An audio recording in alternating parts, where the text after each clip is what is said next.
Excuse me. Regarding the medical fees, I'm afraid you will have to pay for everything, and the bill amounts to this much.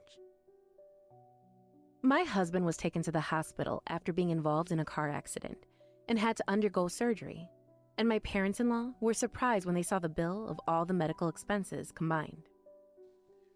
$10,000? That's outrageous. How could it be that expensive? Our son is a company employee. Medical bills should be covered by his company's social insurance policy. I'm afraid that his health insurance was terminated the day he resigned from the company, sir. Resigned? The receptionist then handed me the bill, expecting the patient's wife to pay everything in full. But I said, once and for all, "Oh, I'm not going to pay it. I've already decided to get a divorce." My father-in-law was furious and called me heartless, among other nasty things. But when I explained the reason for why he had resigned, this is a story of how not keeping your significant other informed of the situation can cause a whole deal of chaos, and how my own husband's betrayal was so complete, it cost him literally everything he had in his life. My name is Adrienne, and I'm a 32-year-old part-time housewife. My job I do remotely from home, and except for going to headquarters a couple of times a month, I work at home while raising my 5-year-old son, Wyatt, and taking care of household chores. My husband, Dallas, is 34 years old and works in an ordinary office. He and I met in the cooking club during our college years, and after getting paired one time for a sort of in-house contest, we started to talk about lots of different things, found our similarities, and grew attracted to each other. He had the kind of personality where once he had a job to do, he was passionate about it, and had a high level of ambition, which I respected hugely when I first met him, and while we were dating. It never caused any problems, until more recently, where he had been working overtime so often, and on the holidays. On the rare occasions he does have a day off, he usually slept the whole morning away, and spent the rest of the day at home, doing nothing much of anything at all. I was frustrated with his lack of interest in housework and childcare, but I turned a blind eye to all, thanks to the fact that he was working hard for our family. Wyatt himself had also grown accustomed to the fact that it was just how his father was like, and he didn't seem to miss him very much at all. During the week, he was completely focused on playing with his friends in his class at daycare, and on weekends, my parents or in-laws came over to take care of him, so I suppose one could say he never had any time to feel lonely. As for me, the best thing is for my son to be happy and healthy, but I felt sorry for Dallas, who had little time to spend with his adorable son. Then, one day, my son frowned and said as though he was in some kind of pain. "Mommy, my tooth hurts." I looked closely and saw that my son's front tooth was moving a little, and his gums were bleeding. I hurried to take him to the nearest dentist and was relieved to hear that it was time for the tooth to fall out naturally, and that there was nothing to worry about. Wyatt was nervous, but he opened his mouth and let the dentist take a good look at his teeth. "Good for you, Wyatt. You did a great job. The doctor said you were such a big, brave boy." "I was a little scared, but I was fine." A few weeks later, I found an envelope in the mail with Wyatt's name on it. It was a notice from the Health Insurance Association requesting a refund of medical expenses. The insurance card I'd used for my son's dentist visit had expired, and along with the request for a refund was a bill for the full payment of the dentist expenses. Luckily, since it was but a routine checkup, it amounted to about $80. But it still immediately confused me, because my son's health insurance was paid for by my husband's workplace's social insurance policy. Wyatt's health insurance identification card had been renewed just last year, and after checking again, I confirmed it was during the period of time that should make it eligible to be accepted as proper insurance ID. The fact that it had expired meant only one thing. Dallas was no longer eligible for the company's social insurance policy. Wait, that could only mean no way he quit his job. My thoughts were jumbled up with doubts and questions as to where the hell my husband, who went to work on time every morning and came home late at night, looking and acting totally exhausted, was going off to every day. I suppose I could have asked him about what the heck was going on, or maybe even his company, but for some reason, I hesitated. I wondered what he was hiding from me that he was not telling me. The fact that it involved our son made the matter very important to me in an instant. If he had already left the company and was hiding the fact that he did from me, his wife, it was obviously because he didn't want me to know why he left. I was curious about what Dallas was hiding, so I decided to follow him tomorrow and find out for myself. The next morning, I left the house with my son before he left for work. I have to go to HQ on short notice for a special meeting today. Oh, okay. What time will you be home? Let's see. Well, I've got a meeting and then some entertainment of some new clients that could partner up with my workplace, so I'm pretty sure I'll be coming home at night. I already asked Mom to bring him back home from work. I decided to pretend to leave my son with my mother on short notice and to go to headquarters that day. I was planning to follow my husband after this, making sure I wouldn't be found when he left the house. But he never did come out of the house. About 2 hours later, however, a woman whom I didn't recognize appeared. She walked through the front door of our house without hesitation, and Dallas welcomed her inside by grabbing her waist, kissing her on the lips, and then pulling her by the hand inside the house. I was evidently shocked. I was so shocked that I couldn't think straight for a long while thereafter. Not only had my husband been hiding from me the fact that he had quit his job, but he had been having an affair and had invited the woman whom he was having an affair with into our home while thinking I was away? If so, I could never forgive him. I was so mad that I marched right up to the front door, opened the front door, and stormed inside without thinking twice. "Dallas, are you there?" I heard an onslaught of panic shuffling and quick footsteps coming from the ceiling. The two traders were evidently scampering, desperate to get their clothes back on and get the woman out of the damn window or something. I heard whispers, quiet and yet full of malevolence and panic. I took out my phone on the spur of the moment, heavily suspecting that the lack of a response was solid proof of an affair. Bringing my phone out in front of me helped me decide the next course of action, taking photographs of them getting caught red-handed in the scene of the affair. When I opened Dallas's room, where I sensed signs of people, I found him and the woman who had entered the house half naked. They were in the middle of rushing to put on their clothes. Most of their clothes were strewn all over the floor. I froze, but I took a picture of the room. Then I pointed my phone at them and took a picture. Dallas covered his face as he yelled at me. What the frick are you doing? Stop this! Now! I yelled back. "Who is this woman? You've been having an affair in this house, haven't you?" Don't be stupid. It's not like that. As he adamantly denied ever having an affair with this woman while putting his pants back on, I felt my thoughts, which had been burning with anger up until then, rapidly cool down. It was as though the energy of an exploding volcano had been successfully harnessed, captured, and compressed into an all-powerful bomb that was now ticking. He had to tread carefully now, or the bomb would go off and wreak merciless havoc on life as he knew it. I guess this is what it felt like to experience an instant where even 1,000 years of love turned stone cold. I've heard of instances like that, and I always hoped I would never experience it myself. The respect and love I had for Dallas suddenly turned to the purest contempt. The woman with whom he was having an affair with went hysterical.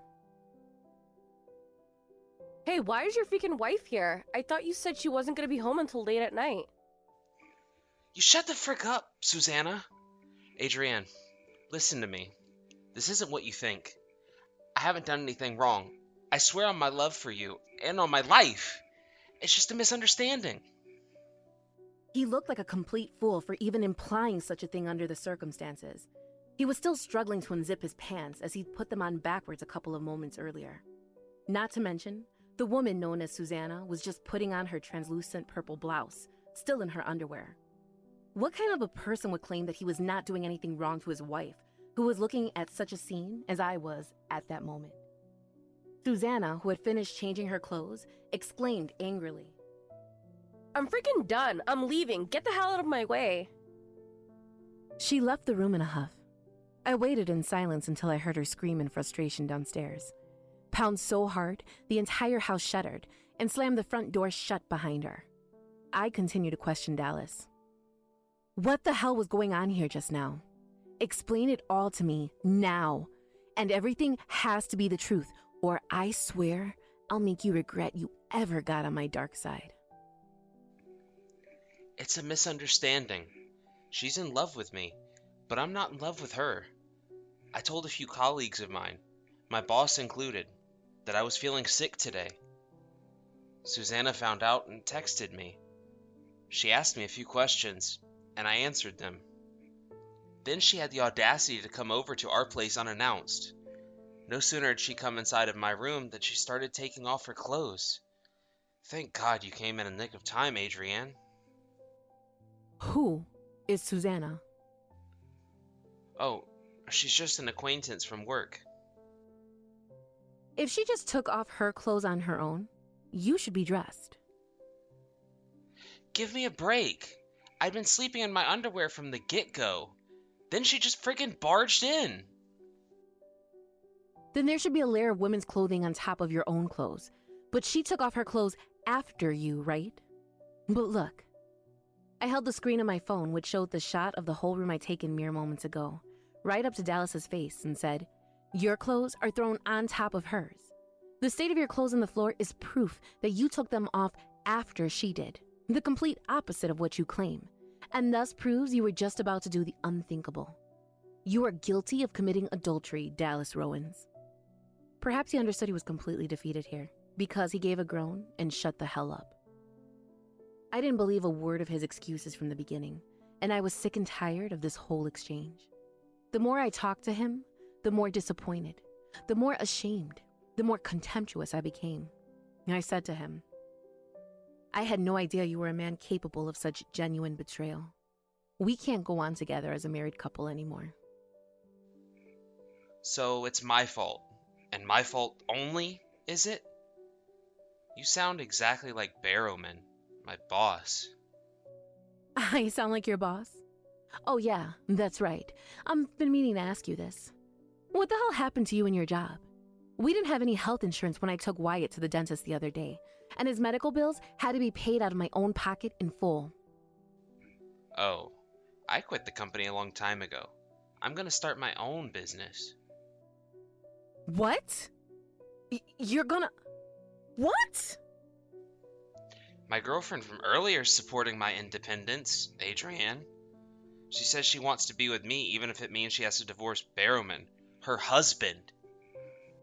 I was dumbfounded. Dallas wasn't having an affair with just an ordinary person from the same workplace. He was having an affair with his own boss's wife.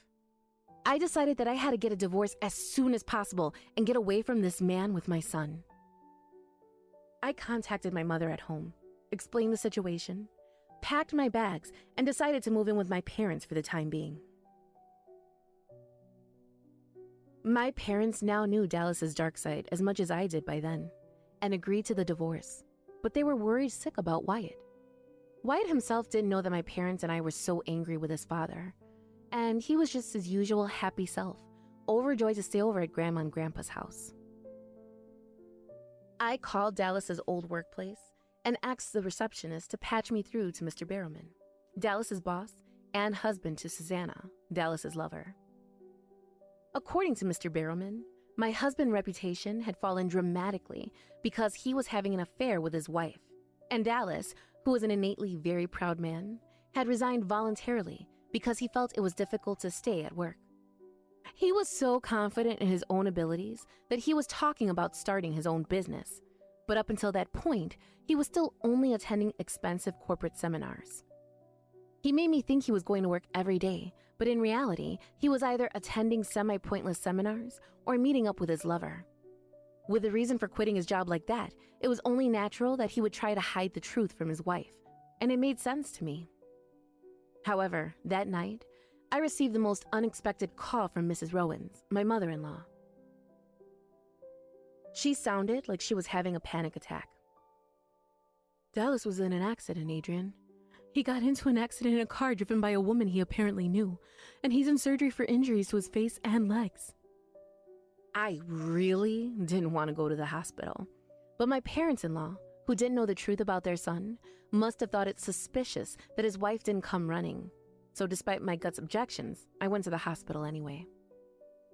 At the hospital, as expected, the woman whom Dallas was having an affair with was also injured and was being treated in the emergency room, and she was glaring at me with a sulky look on her face. A man I could only assume was her husband, Mr. Barrowman, was being interviewed by a couple of police officers, and I walked past the room. I met my in-laws in the waiting room and asked them what had happened. They told me that Susanna was driving them to work. What kind of work were they expected to do at this hour on a Sunday? I responded vaguely to my mother-in-law's curious question. I don't know. Anyway, Dallas is going to be hospitalized, so I hope you understand when I ask that you take good care of him. I didn't know how to answer that, and my face contorted in bitter displeasure. Then a receptionist came in and told us, "Excuse me, regarding the medical fees." My in-laws were absolutely flabbergasted when they saw the bill, which estimated the whole medical bill, including Dallas's surgery, to be around $10,000. $10,000?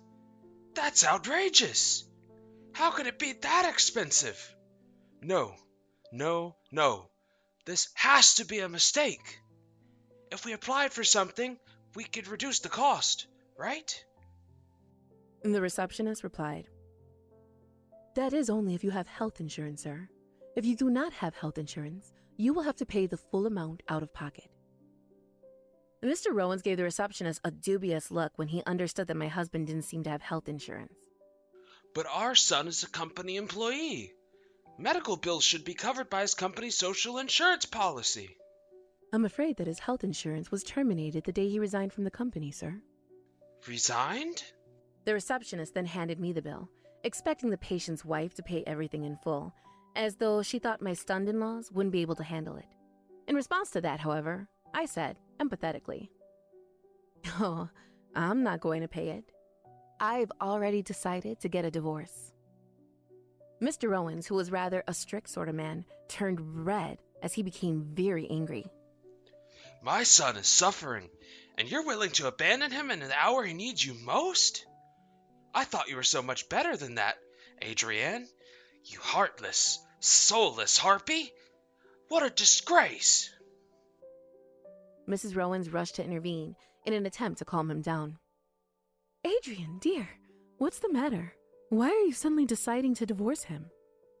"Well, as you just heard, Dallas did indeed resign from his job. I have a big problem with him hiding his resignation from me. He hid that reality because he didn't want us to know why he resigned."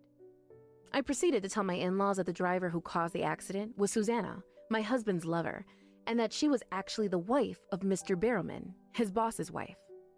I told him that the company had found out about the affair, pressured him severely, and his proud ass wound up taking the easy way out and resigned from his job. As I expected, my in-laws didn't believe the idea of their son having an affair right away, but they changed their minds when they saw the pictures I had taken of the scene of the affair. Susanna had only suffered minor injuries, so she was sent home after treatment in the emergency room. On the way home, however, her husband, Mr. Barrowman, Dallas's boss, whom I had talked to on the phone during the day about why Dallas had resigned, the same man that was answering the questions of a couple of police officers, strode up to us and sincerely apologized. I am so sorry that my wife's negligence caused Mr. Dallas's injuries. If you don't know already, my wife Susanna and Dallas have been in a relationship to begin with for quite some time now, as it would seem, and I understand that Miss Adrienne here found out only about it recently. According to my wife, while they were talking about their separation in the car, she carelessly veered her gaze away from the road and caused the accident. So to be honest, I think she is at fault there as well. And I am so sorry to hear that he was seriously injured. I really do hope he survives and recovers quickly.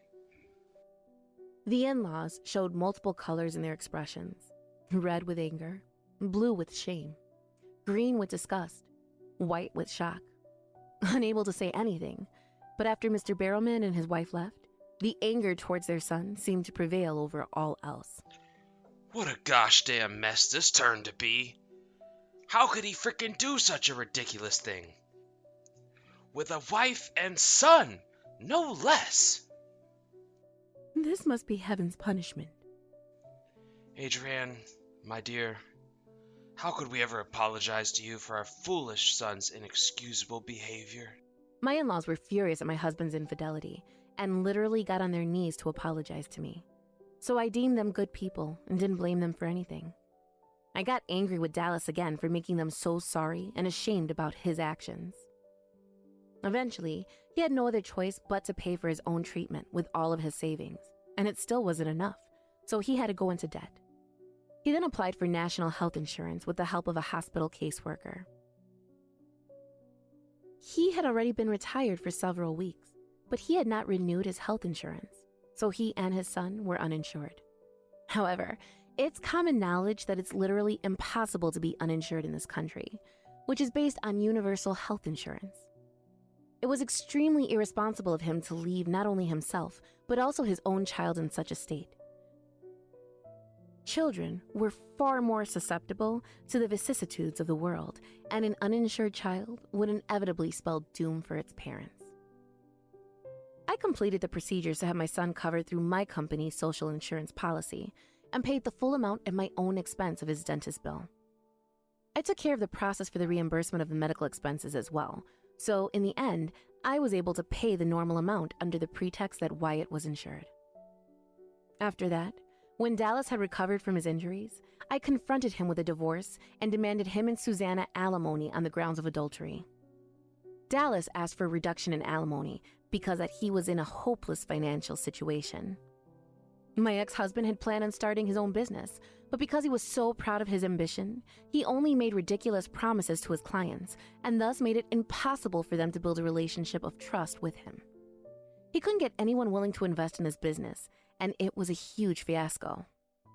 Moreover, Susanna, who claimed she wanted to support him through and through, ran away to her parents' house in the countryside after being sued by both Mr. Barrowman and myself for alimony for the affair. It really doesn't matter how much she runs away. She's probably regretting that the cost of the affair was so damn high.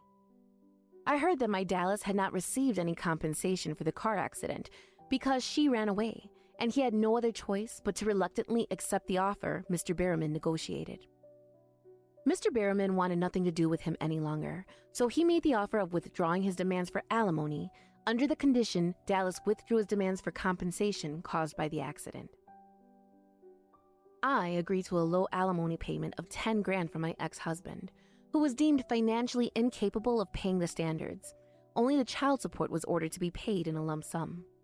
However, when my in-laws heard that I had agreed to a huge reduction in alimony, they paid me twice the amount that was considered standard.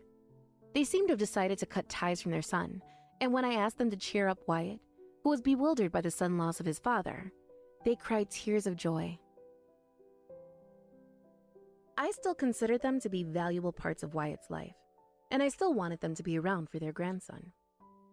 In this manner, the huge legal process of divorce, alimony, and compensation that had begun with the revelation of my husband's infidelity came to an end.